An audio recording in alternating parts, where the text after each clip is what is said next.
This week, President Trump found himself in an unfamiliar and maddening position. Some of his most enthusiastic supporters are wondering if he himself is involved in a Jeffrey Epstein cover-up. A president who rose to prominence promoting conspiracy theories now confronts a conspiracy theory about himself.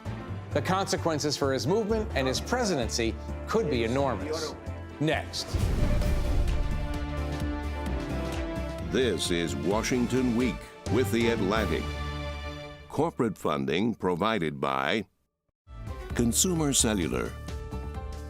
Additional funding is provided by Koo and Patricia Ewan for the Ewan Foundation, committed to bridging cultural differences in our communities. Sandra and Carl DeLay Magnuson, Rose Herschel and Andy Shreves, Robert and Susan Rosenbaum, Charles Hamowy through the Charles Hamowy Fund, and by contributions to your PBS station from viewers like you. Thank you. Once again, from the David M. Rubenstein studio at WETA in Washington, Editor-in-Chief of The Atlantic and moderator, Jeffrey Goldberg. Good evening and welcome to Washington Week. Remember way back when Donald Trump argued that Barack Obama was born in Kenya? And remember not so way back when Trump told us the Democrats and the deep state stole the 2020 election? Perhaps the lesson this week is live by conspiracy theories, die by conspiracy theories. Far be it from me to suggest that Trump is in political trouble. He is, after all, one of the luckiest men in the history of American politics. But this has been a stressful week in MAGA land. It is also undoubtedly stressful, and let's not forget this important point, for the actual victims of Jeffrey Epstein's terrible crimes. Tonight, we'll talk about the relationship between Trump and Epstein and about the consequences of this very strange episode. Joining me tonight at the table, Leigh Caldwell, the chief Washington correspondent at Puck. Stephen Hayes is the editor of The Dispatch. Meridith McGraw is a White House reporter for The Wall Street Journal. And Michael Scherer is a White House correspondent for The Atlantic. Thank you all for joining me tonight.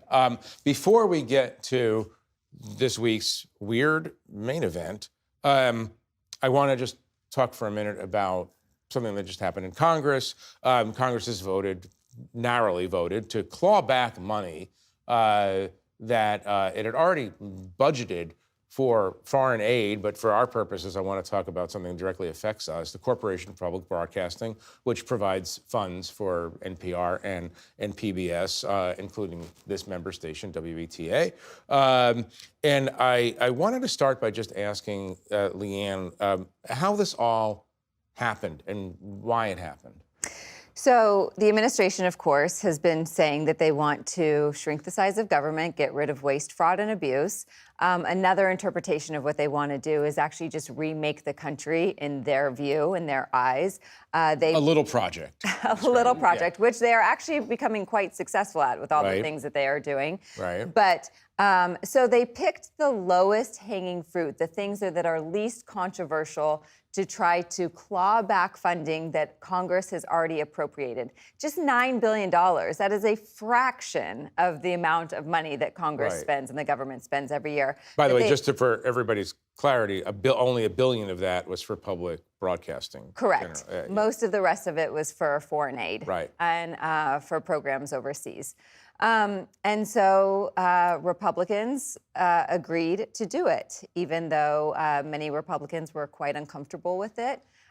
Even very rural Republicans had some concerns about some of their rural constituencies not having access to emergency broadcast alert systems that come through PBS and NPR, and some of the local entertainment and news information that they get and rely on in some of these rural places. But Donald Trump demanded it and wanted it, and it passed. Right.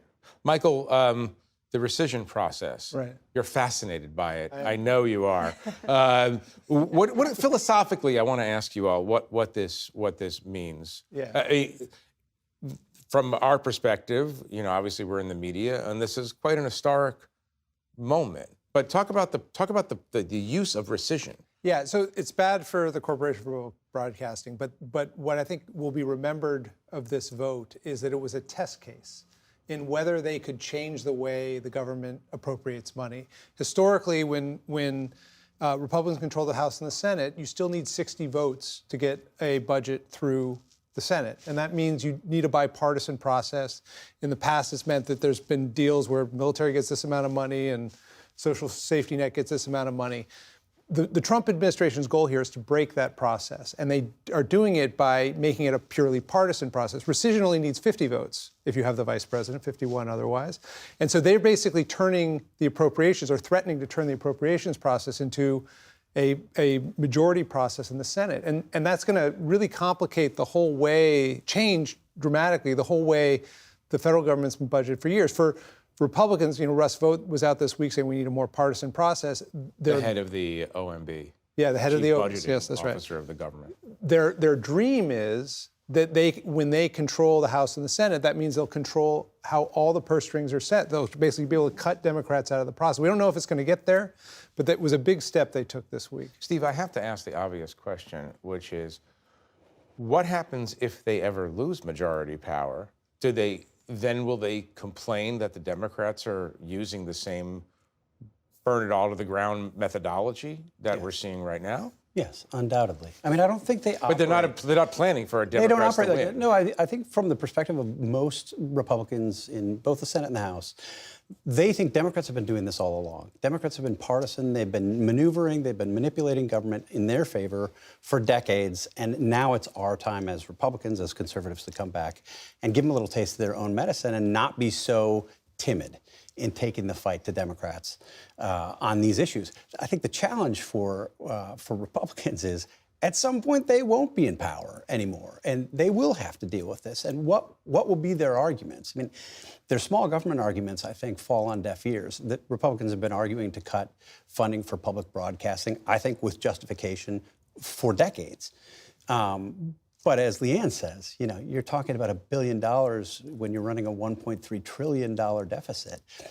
I would say cut everything you can cut. We need to lower the $1.3 trillion deficit. But they can't really make credible small government arguments to do these things. I just want you to note I want to note for the record that if you continue your opposition to CBP funding, I'm taking away that mug. I mean, I should say no more Atlanta. I've held these views consistently for 3 decades, including the years that my wife worked for the Corporation for Public Broadcasting, which you can imagine led to some funny conversations. Talk about deep around the kitchen table. Yeah. Yes. I want to move to the main. We'll be revisiting this again, this subject, obviously, but I want to move to the main subject.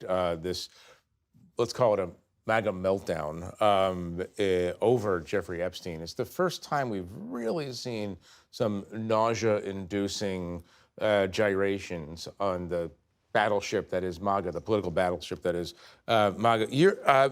Meridith, your newspaper reported just in the last 24 hours that Donald Trump contributed to a, quote, bawdy, that's the Wall Street Journal and Shakespearean word, for what apparently was contained in this birthday book, contributed a passage in Epstein's honor. Here's part of what Trump wrote. It's a kind of a dialogue between the two men. I will not be performing this. I will simply be reading this. This is according to the Wall Street Journal. Donald, we have certain things in common, Jeffrey. Jeffrey, yes, we do, come to think of it. Donald, enigmas never age. Have you noticed that? Jeffrey, as a matter of fact, it was clear to me the last time I saw you. Donald, a pal is a wonderful thing. Happy birthday, and may every day be another wonderful secret. Deal with that as you will. Meridith, tell us about this story that the Wall Street Journal just published. And if you don't mind, it's a pretty big assignment, but could you run through what we know about the relationship between Donald Trump and Jeffrey Epstein? Just the facts of what we know. Yeah. Well, you know what? I'll start there.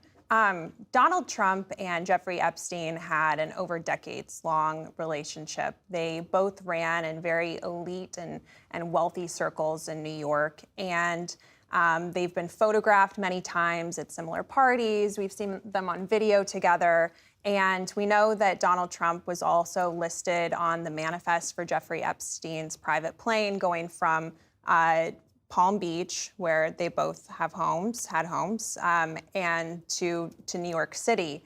And we know that at least one of Jeffrey Epstein's victims was actually employed at Mar-a-Lago, Donald Trump's private club, when she was recruited into Epstein circles. But there was also at some point a falling out around 2004. This was a couple years before Epstein was first arrested. And this reporting that my colleagues have is about this birthday letter presentation that was part of a bunch of different documents that were in a leather-bound book that they reviewed the documents, and it was in celebration of Epstein's 50th birthday party. It hasn't been reported before, and we know that the president did not want this letter to get out there. But now that it is, the president is suing now Dow Jones and News Corp, which I work for at the Wall Street Journal. And at the same time, it is just fueling, it's adding more fuel to the fire, I think, for this story in general, when Trump really wanted it to go away. Right. No, I mean, Trump has definitively wanted to go away. Just watch with me for a second Trump talking about this episode, the broader episode just the other day. Why do you think your supporters in particular have been so interested in the Epstein story and so upset about how it's been handled? Why do you think that is? He's dead for a long time. He was never a big factor in terms of life. I don't understand what the interest or what the fascination is. Who among us is a big factor in life? Very well put. Thank you. Well, you'll join my philosophy panel after this discussion. But Steve, frame this out for us. Trump is in a pickle in a way that he hasn't been before with at least some of his own followers. Those same followers, I would note, have today gone after the Wall Street Journal for this reporting and have found their comfortable spot, right, if you will, going after the media. But give us your framing of this. You've been following MAGA since its inception. Yeah, I mean, I think if you go back, you mentioned earlier some of the conspiracies that Donald Trump has gotten his base to go along with or to get enthusiastic about. You can go back to Rafael Cruz. You can go back to the 2020 election, the revisionist history on January 6th as aggressive prosecutors and the FBI and Antifa. And he's been successful in convincing his hardcore base to believe him, despite the fact that, on January 6th, we saw tens of thousands of hours of video of what happened. The reason I think this is different, the reason I think this is problematic for him in a way those others weren't, is in virtually all of the other conspiracies he has either spun or embraced or amplified, they had a bad guy, and the bad guy was them with a capital T. And this was Donald Trump, the populist, the demagogue's way of saying to his followers, they're the bad people, I'm on your side, and look at all of these things that they have done to you. What makes this difficult, I think, for Trump is, in this case, he and his supporters, his advisors, have been hyping this for years. They are the ones who are blocking this information about Jeffrey Epstein. They are the ones who enabled him. And then the Trump administration comes into office, and these very same people suddenly say, the deep state was right. There really wasn't much here. This is, all of these things that we've said about this particular thing turn out to have been wrong. And that's a pretty stunning moment for a populist demagogue. And disorienting, Michael, for his followers to see Dan Bongino now on the inside at the FBI attacking the Attorney General for saying that the thing that he's been talking about all along really didn't happen. The Attorney General, who just a couple months earlier had released an angry letter to the FBI director demanding that these records be on her desk and accusing the FBI of trying to conceal these records. She now says there's no need to release any of those records. I think although now she has, per Trump's orders, asked the judge to release the grand jury. But that is a very small subset of what the federal government has in its possession about Jeffrey Epstein, and it is not like the grand jury testimony was not what she was demanding the FBI turn over. She was demanding what she described as thousands of pages of documents, computer hard drives that were gathered as part of that investigation. And it's evident, I mean, if the Wall Street Journal's reported that this birthday letter was part of what was the investigation found. So, Senator Durbin from Illinois came out today and said that he's been informed that FBI officials who were reviewing these documents were told to flag any mention of Trump up the chain of command as they went over it. So presumably it's quite possible Trump's name shows up in other records of Jeffrey Epstein. So this may not be the end. And so that hard turn, is jarring. I think it should be said that, we know a lot about the crimes of Jeffrey Epstein. I mean, there's more than 200 people who've gotten settlements, victims who've gotten settlements. We have testimony from them and others about accomplices. His former girlfriend, Ghislaine Maxwell, is in prison because of the crime she committed with relation to him. There's a lot we don't know, but the scope of what he did was enormously serious. And so I don't think it's wrong to be curious about, what else was going on with Jeffrey Epstein. What is odd is that as soon as that curiosity bumped up against Trump, it seems like the administration turned on a dime. And that, I think, is what's problematic. They're going to try and say, well, we're going to get the grand jury testimony. That could take months if the judge allows it. But I'm not sure that's going to put this story to bed. Right. Leanne, I want to talk about truth and lies and the unwillingness of some of Trump's most fervent supporters to deal with, using January 6th as one example, deal with images right before their eyes. It's just a very interesting, it's ultimately a small point, but it's a very interesting point in the Wall Street Journal piece. Trump is believed to, according to the Wall Street Journal, drawn a bawdy picture in this book. Trump has come out and said, I don't draw pictures. Almost immediately, the internet is flooded with images of Trump's pictures, usually of skyscrapers in his buildings. But he literally said, I don't draw doodles or I don't draw pictures. And then here they are. I mean, the question is, at what point does it break open? At what point do people among his followers say, at least on that question, maybe he's not on the level? So I think that for most of his followers, it doesn't. The MAGA part of the party that is furious about this are not necessarily partisans. They are the people who are anti-establishment, who feel like they have been wronged and do not trust the system, anti-institutionalists. And the reason they found a savior in Donald Trump is because he promised to be different, to break everything, and to be the truth teller. And that is why they are behind Donald Trump. And that's what the anger about it from this small segment of that is coming from, that Trump promised so much, and he is doing the exact same thing that previous government agencies and previous administrations have done. I shouldn't say administrations, but government entities have done. And so, but I think that is a very small segment of the Trump coalition. Most of the Trump coalition is going to come to his defense. It's incredible. It's really been a test case watching all of this play out. Donald Trump says, we will release the credible information. Now, all of a sudden, this was a few days ago, all of a sudden, the talking point was he's going to release all the credible information. They include the word credible, which, of course, who determines what is credible? And so using that as justification that he is still this truth teller who's going to uncover. We saw that again last night with the grand jury stuff and the attacking of the Wall Street Journal. So it's like an instant reaction that I don't know if someone pushes some switch and a bat signal is sent out. But it's a really fascinating case study. I mean, even in House Republicans' new resolution to call on the Justice Department to unleash this information, which they did because they're getting so much pressure from constituents to do so.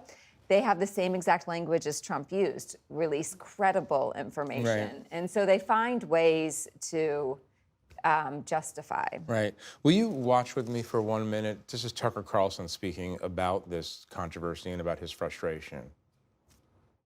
The fact that the U.S. government, the one that I voted for, refused to take my question seriously and instead said, case closed, shut up, conspiracy theorist, was too much for me. And I don't think the rest of us should be satisfied with that. Steve, it's a very durable movement, MAGA in many ways, but with a pronounced weakness for conspiracy theories. Try to imagine out where this is going, because I can't figure it out for the life of me. Yeah, I mean, we all make predictions like this at our own peril, right? I've been wrong about these things many times before. But look, I think this is what Tucker just framed is the challenge when the anti-establishment forces become the establishment. And that's what you're seeing here. And the question is whether sort of the MAGA crowd will go along with that. And there are certainly signs that there's resistance, pretty strong resistance, stronger than we've seen before, I think, for the reasons that we've discussed.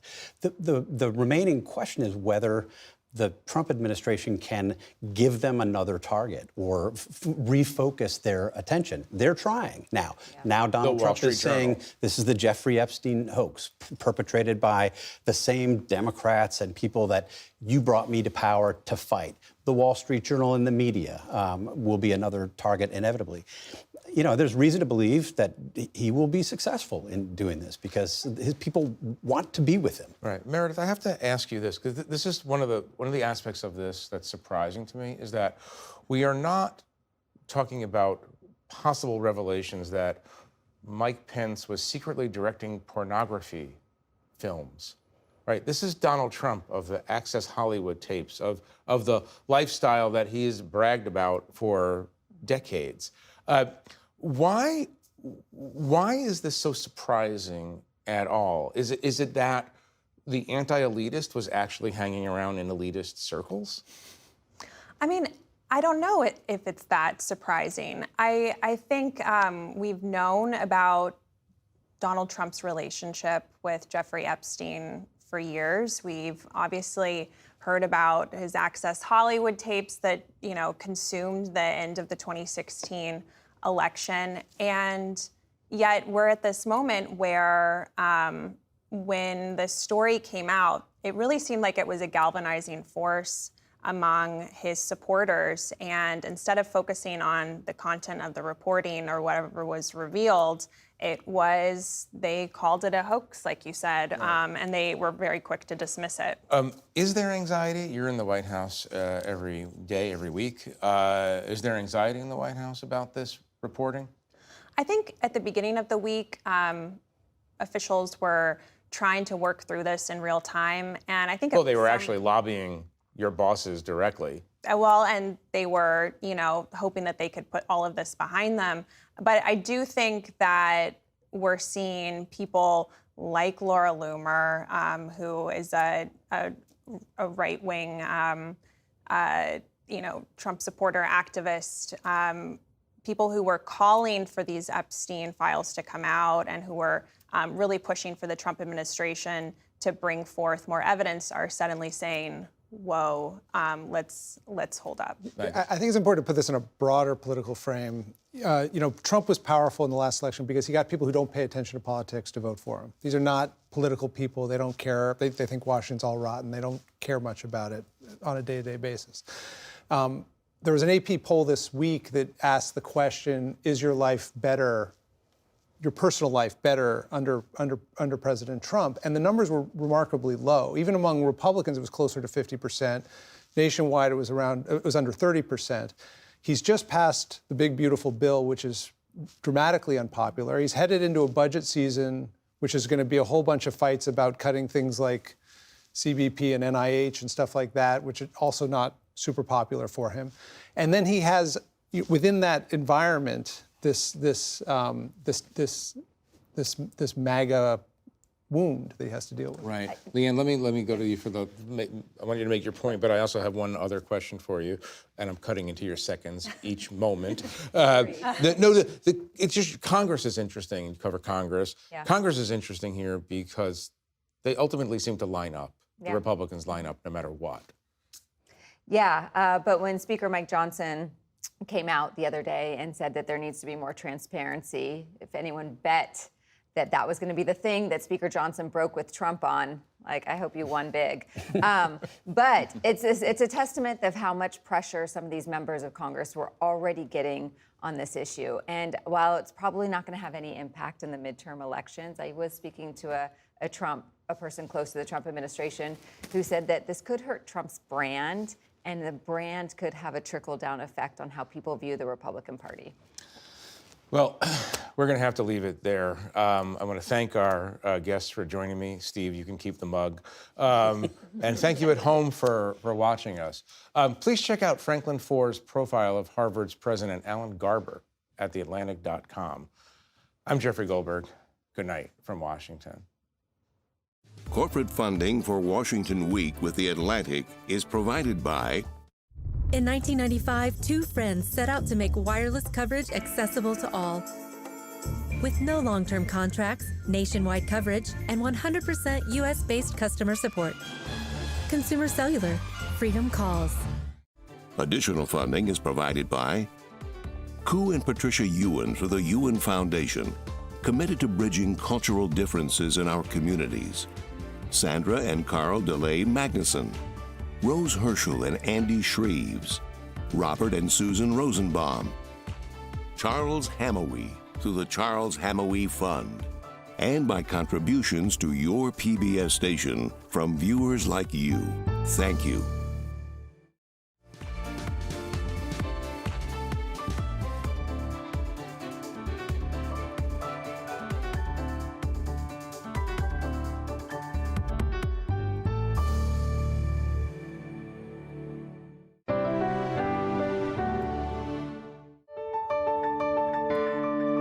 You're watching PBS.